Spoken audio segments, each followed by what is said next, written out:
50 ఏళ్ల క్రితం రూ. 7 అంటే ఇప్పుడు 70,000 ఏసుకోవాలో, 7,00,000 ఏసుకోవాలో ఎవరిష్టం వాళ్ళది. అప్పట్లో రూ. 7 కేసు 50 ఏళ్ల తర్వాత మూసేస్తూ ముంబై కోర్టు ఉత్తర్వులిచ్చింది.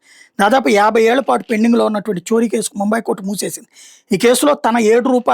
7.65 ఎవరో చోరీ చేశారని 1977లో ముంబైకి చెందినటువంటి వ్యక్తి ఫిర్యాదు చేశారు. దీని మీద అప్పట్లో పోలీసులు 2 వ్యక్తుల మీద కేసు నమోదు చేశారు. ఆ తర్వాత వాళ్ళని పట్టుకునేందుకు చర్యలు చేపడితే నిందితులు ఆచూకీ తెలియలేదు. దీంతో ముంబైలోని మజిగాన్ కోర్టు నాన్ బెయిలబుల్ వారెంట్ జారీ చేసింది. మరోవైపు ఫిర్యాదుదారుడు ఆచూకీ కూడా తెలియరాలేదు.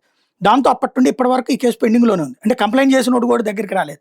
ఎటువంటి పురోగతి లేకుండా ఏళ్ల తరబడి పెండింగ్‌లో ఉన్న కేసును పరిష్కారం చూపడంలో భాగంగా ముజిగా కోర్టు జడ్జి ఆర్‌టి కులకర్ణి ఈ కేసుని ఈ నెల 14న మూసివేస్తున్నట్టు ప్రకటించారు. ఎటువంటి పురోగతి లేకుండా దాదాపు 50 ఏళ్లుగా ఈ కేసు మూలుగుతోంది. ఈ కేసుని ఇలాగే కొనసాగించడానికి ఏ అంశము కనిపించడం లేదు. అందువల్ల దీన్ని మూసేస్తున్నాం. ఈ కేసులో 2 గుర్తు తెలియని నిందితులను నిర్దోషులుగా ప్రకటిస్తున్నాం. చోరీకి గురైన రూ. 7.65 ఫిర్యాదుదారుడికి ఇవ్వాలి.